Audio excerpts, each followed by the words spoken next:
Welcome back, Wavesa, and welcome to the month of February, where we finally get our codex.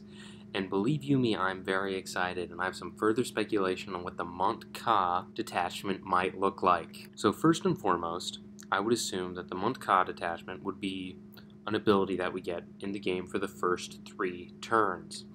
And similarly to the Kayun, where you get sustained hits 1 and then 2 for guided units, turns 3, 4, and 5, I believe that we will be getting possibly lethal hits or devastating wounds, because it's all about the killing blow, the punch that breaks your enemy before they have time to react. So lethal hits would definitely be very nice for our low-powered or low-strength weapons, hitting in higher toughness things. I'm thinking tanks, because we don't really have any true anti-tank. That would be great for us.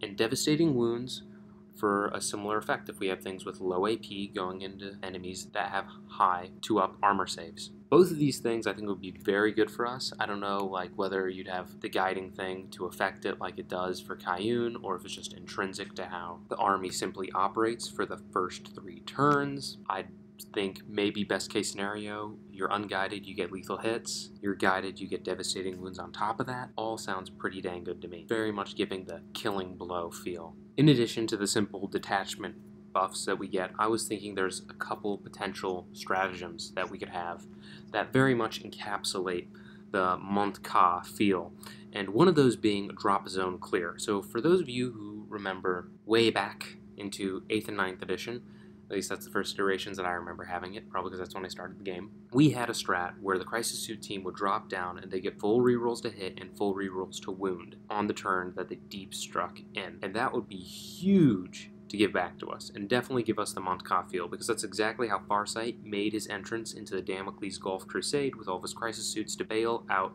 Shadow Sun and Envoy from potentially losing a battle. So personally, I think it'd be pretty cool to get that back, and definitely have a very killing blow feel to our Crisis teams dropping down, especially since they got such a big points hike. But we'll have to see how it pans out. Another thing that I really want to have come back is sworn bodyguards. This was a stratagem that you could pop when we had these things called Crisis Suit bodyguards, and it would make it so they could reroll all hits and all wounds in combat. I don't know if it's going to actually be that.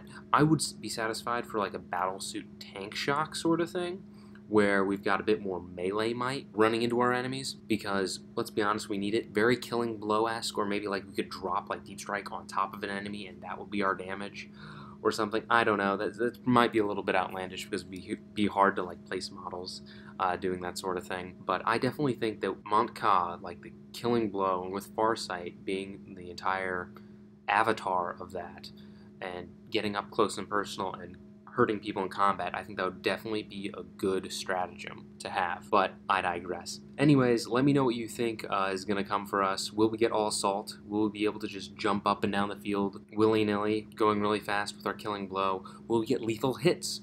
Will we get devastating wounds? Will those two be combined potentially? Will drop zone clear come back? And will we get a good old potential for melee Tau other than the Kroot that just came out? Let me know what you think down in the comments. Leave a like if you liked it, or not, whatever you really want to do. And I hope your day goes for the greater good.